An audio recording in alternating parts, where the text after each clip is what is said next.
I never imagined that attending my grandfather's 90th birthday would feel more like intruding on a masquerade than celebrating a life, until my husband's calm whisper, "Get your bag, we're leaving," froze me in place.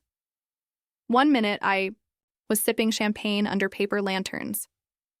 The next, I was hurtling toward a car I barely recognized, wondering who the man in the wheelchair truly was. What began as a polite family reunion soon unraveled into a twisted web of secrets, stolen identities, and a 3-year-old lie. Buckle up, because this is the story of the day I called the police on my own family. My mom and sister were hosting Grandpa's 90th birthday. My husband leaned in and whispered, "Get your bag, we're leaving. Act like nothing's wrong." I thought he was being dramatic, until he locked the car doors and said, "Something's very, very wrong." 5 minutes later, I called the police. I hadn't seen most of these people in 5 years, some longer. A few I was pretty sure I'd never met. Someone handed me a plastic flute of champagne. A kid ran by holding a paper plate like a steering wheel. There were folding chairs, paper lanterns, polite music playing from someone's Bluetooth speaker. All the ingredients of a low-key outdoor celebration. Festive, slightly awkward.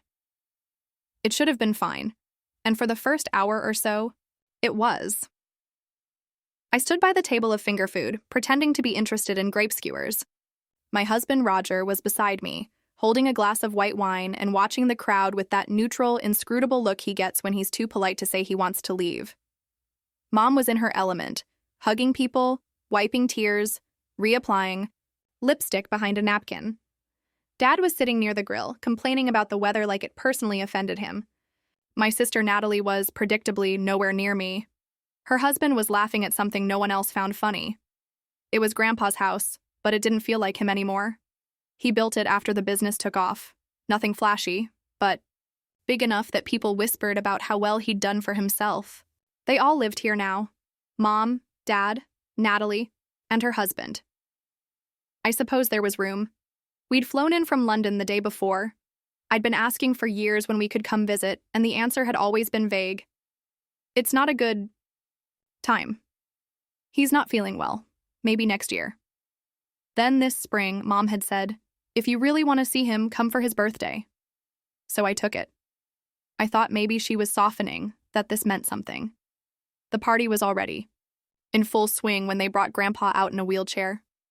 His hair was neatly brushed, and he wore a sweater vest I vaguely recognized. Everyone clapped like he'd just walked a red carpet. I stood there frozen. He looked good, too good. His face was smooth, his eyes distant, like he was half listening to a song no one else could hear. I waved. He didn't wave back. I told myself it was age. Mom leaned over and whispered, "He doesn't talk much anymore.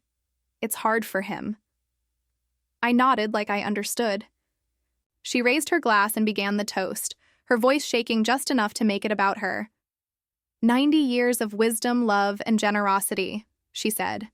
He built our family. He gave us this life. Some of the guests sniffled.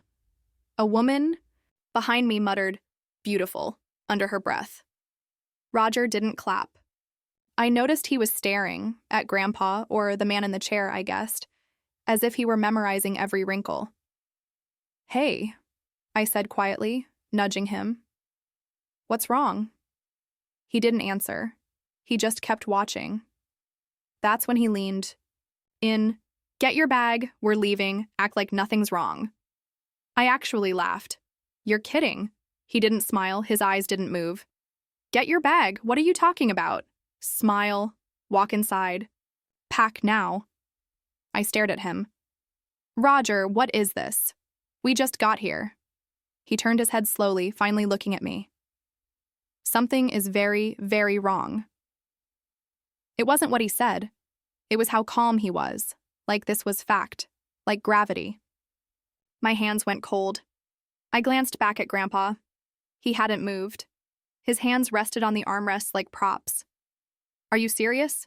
I asked. Roger was already walking toward the house. I followed him upstairs. I fumbled with the zipper on my overnight bag. My heart was thudding, my mouth dry. I kept thinking, If he's wrong, this is going to be so embarrassing. If he's right, no one stopped us. No one even looked up. At the car, Roger opened the passenger side for me like a gentleman in a spy movie. We both got in. He locked the doors, then gripped the steering wheel and said, "That's not your grandfather." I used to think maybe I was imagining it. The difference. The way things played out for me versus my sister. Maybe I was just sensitive. Maybe I was dramatic. Maybe I just like to find reasons to feel left out.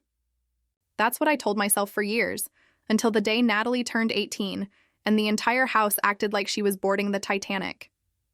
She stood at the front door with her duffel bag and a full tuition scholarship, and Mom was crying like someone had died.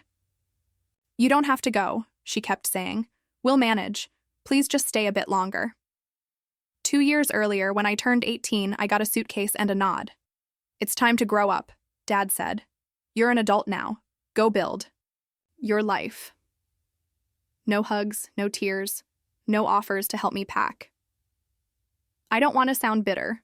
Honestly, I don't. I moved out, I went to college, I got on with things. But there's something about being ushered out the door like a polite guest, while your sister gets begged to stay. That kind of sticks. The funny part? I didn't even have a choice about college. I knew I had to go. Not because anyone told me to, but because I needed an excuse to leave. My parents didn't contribute a cent. I don't even think they asked what I was studying. It was Grandpa who helped, quietly. He sent me money every few months, just enough to get by. Rent, groceries, the occasional breakdown. No fuss, no lectures, just a folded check and a note in his shaky handwriting. "Hope. This helps, proud of you." He didn't owe me that, but he did it anyway. I remember him from the very beginning. Before I even had full sentences, I had Grandpa. He'd pick me up and tell me stories in a voice that always sounded like it knew secrets. He made me toys out of wood and showed me how to use a hand plane when I was still in Velcro sneakers. He smelled like cedar and peppermint tea. Back then, it felt like he was mine, that I was his favorite. Maybe I was, but life is good at pulling people apart. College turned into a job turned into Roger. And then, just like that, we were living in London. It wasn't some dramatic escape. It was opportunity, work, timing, and maybe, if I'm being honest, relief. Being far away made everything feel easier. Easier not to notice how rarely my parents called, easier to pretend the silence was just time zones, easier not to feel the weird hollowness that always followed any conversation with Natalie. No matter how friendly it seemed, we kept in touch, sort of holiday emails, the occasional Zoom call. The last real conversation I had with Grandpa was on Zoom. He looked older, but still sharp. He asked about my work. I asked about his garden. He made a joke about the squirrels stealing all his tomatoes. That was 3 years ago. After that, things got quieter. I asked to talk to him, and Mom would say he was sleeping or not feeling well or too tired. Eventually, she stopped answering altogether. I told myself it was normal. People age, they withdraw. Maybe it was hard for him to talk. But something about it never sat right, so I didn't press. I had a life, a job, a husband. I told myself it wasn't personal that I hadn't been cut out, just gently, politely left behind. And then suddenly, there was the birthday invitation, or rather, the permission. "If you really want to see him," Mom had said, "come for his 90th. I didn't hesitate. I booked the flights that night. I thought it meant something, that maybe I was being let back in. Instead, I walked into a party where I knew no one, stood on grass that didn't feel familiar, and realized that somewhere along the line, this whole place stopped being mine, if it ever was. They all lived here now. Mom, Dad, Natalie, and her husband. They'd absorbed the house like it was a natural extension of their closeness, their real family. I was just visiting the outsider, the disappointment. I kept telling myself it was in my head, that I was projecting, that I was being dramatic again. But then Roger leaned in and said, "Get your bag." And nothing felt imaginary anymore. We sat in the car like we'd just committed a crime or maybe just escaped one. I couldn't tell the difference yet. Roger was gripping the steering wheel like he was waiting for it to bite him. his knuckles white. I was still frozen, halfway through buckling my seatbelt. Like if I didn't click it all the way, none of this would be real. "What do you mean it's not him?" I asked. He didn't look at me. "I mean, it's not your grandfather." "That man in the wheelchair? Not a mask, his ears," he said. "You don't get it. I remember faces, every detail. I have since I was a kid. I could sketch a person I saw once at a train station in 2009. I don't forget faces or ears." "That's not your grandfather." And just like that, my stomach turned to water. I wanted to laugh, not the ha-ha kind, but the unraveling, high-pitched kind, like slipping off a cliff. I pressed my hand to my face. My brain tried to logic its way through it. Who else could it be? Roger looked back at the house. "Your uncle?" "What? Didn't you say he looked a lot like Grandpa when he was younger?" I had. He did, but that was years ago, and besides, my uncle wasn't around, was he? He hadn't been at the party. Plus, oh my God, I whispered, he was wearing glasses and a beard, probably makeup. It wasn't over the top, but just enough. And I'm telling you, those ears, different shape, not even close.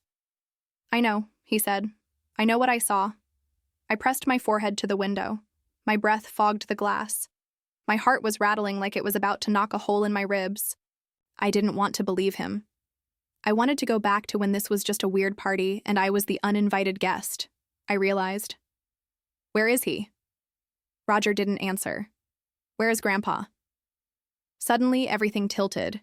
The awkward toasts, the crying, the half-empty guest list, the way no one let me get close to him, the way he never spoke, the way they shut me down every time I tried. "I haven't talked to him in 3 years, I said. Roger glanced at me. "What?" I swallowed. 3 years? The last time was over Zoom. He looked tired. Then Mom said he was too sick to talk. Every time I called, she said he was resting or had a rough night. I thought I was just being dramatic, but now I'm not sure I wasn't screaming into a void this entire time. "Okay," Roger said. "I think you need to call someone." I stared at him. "You mean the police?" He nodded. "If we're wrong, we're not." I didn't move. I didn't breathe. I pictured Mom's face when I left, that tight little smile that didn't touch her eyes, the slight shake of her head like I'd dropped uninvited into my own life. "I'm going to ruin everything," I whispered. "Victoria," Roger said gently, "you're not the one who did that." I reached for my phone like it weighed 1,000 pounds. My thumb hovered over the screen. Then I called. The police arrived faster than I expected. 2 officers in plain clothes. Quiet. They spoke to us outside the car. I told them what I could, which wasn't much, and tried to make it sound as sane as possible. I know this sounds strange, but I believe someone is impersonating my grandfather. I don't know where he is, and I think something's wrong. They asked calm questions, traps that feel like traps even when they're not. Then they nodded and walked up to the house like they were delivering a package. I stayed in the car, watching. The party didn't stop right away. No one screamed, no one ran. It was worse than that. Everything just dimmed, like someone turned the dial on reality down by a few notches. People still held glasses, still smiled, but their eyes were darting now, their shoulders tighter. The officers began pulling people aside. I saw one speak to Mom. She looked like someone had told her the wine was corked, defensive, gesturing, shaking her head. Her mouth moved fast, but her hands didn't touch anyone, not even Dad. He stood off to the side, staring at the hedge like it held answers. I watched them talk to the man in the wheelchair. He didn't say a word. Then they must have asked for ID. Mom went inside and came back with something. It changed nothing. The officers knelt again and talked low. They carried a professional stillness. Calm, composed, unreadable. Then one of them stood and walked away. The other stayed. Eventually, the man in the wheelchair looked up and said something. Just a few words. Then he nodded. It wasn't over. Not even close. An officer came back to the car. Can you stay nearby? We'll contact you soon. Is it him? I asked. Is it my grandfather? We're still confirming some things, but it's not him. He didn't answer the rest. We'll be in touch. Then he walked away. I sat there feeling every second pressed down on me. Wait, where is he? Where is he? That night, my phone rang. How could you, Mom? She was furious, crying or screaming. I couldn't tell the difference. You called the police on us, your own family. You think you're better than us because you moved away. I tried to speak. I couldn't. You don't understand. You weren't here. You didn't see what it was like. We did what we had to do. For him, for all of us. What did you do with his body? I asked, voice breaking. You don't get to ask that. Not now. Not after what you've done. Where is Grandpa? Silence. Then a click, and the line went dead. When the police came to our hotel room door the next morning, I thought I might throw up.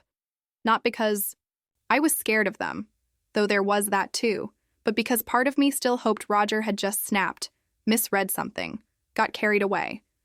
Mistaken ears, mistaken identity, mistaken everything. But they didn't come to arrest us or question us. They came to tell me that my grandfather was dead.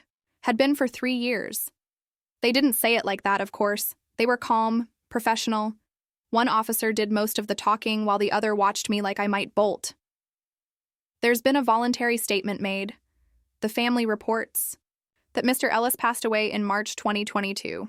They claim it was natural causes. The body was privately buried. I sat down. I couldn't feel my legs or my fingers. We're treating this as an open investigation until the coroner can confirm the circumstances of death. The words bounced off me like raindrops on a locked car. I heard them. I just didn't absorb them. 3 years. 3 years. And I'd been sending birthday cards. I'd been asking for Zoom calls. I'd been wondering if I'd done something wrong, if maybe Grandpa was mad at me for moving away, if maybe he was just tired, confused, too sick to talk. No. He was gone. And they didn't tell me. They didn't tell anyone.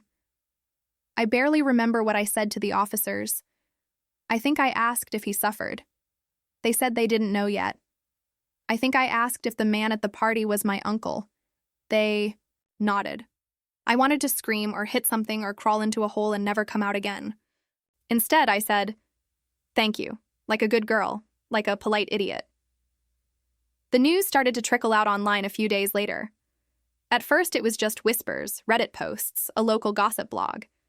Then someone uploaded a video, grainy, shaky, phone footage of the birthday toast of my mother wiping her eyes, of my grandfather, no, not him, pretending to listen as if it were all real. This man died 3 years ago. His family threw him a 90th birthday party. Anyway, he was played by someone else. The internet did what it always does.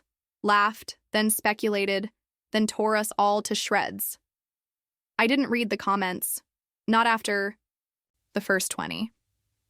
Apparently, I was everything from an accomplice to a narcissist to an ungrateful brat who should have just let her family cope in peace. People always have opinions. Then came the call from the lawyer. Not their lawyer, his. "Victoria, I've been trying to reach you for some time." I nearly hung up.